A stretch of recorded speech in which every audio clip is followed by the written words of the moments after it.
Get your free copy of the complete tutorial at www.teachucomp.com/free.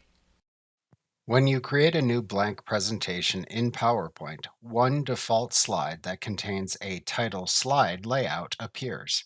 You can click into the placeholders shown in the title slide and type the text you want to have appear as the title and subtitle of your presentation.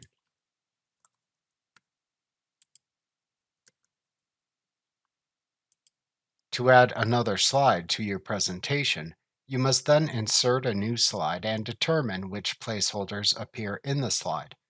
The slide layout you select for the inserted slide determines which placeholders appear within it. You can, however, also change the layout applied to a slide after you insert it to change its placeholders.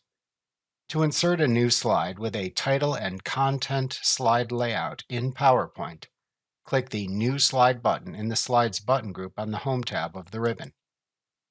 Alternatively, to insert a new slide with a different slide layout, click the drop-down part of the New Slide button in the Slides button group on the Home tab of the ribbon to show a drop-down menu that shows the other available slide layouts.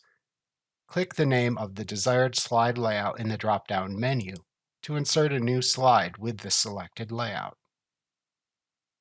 Like what you see? Pick up your free copy of the complete tutorial at www.teachucomp.com/free.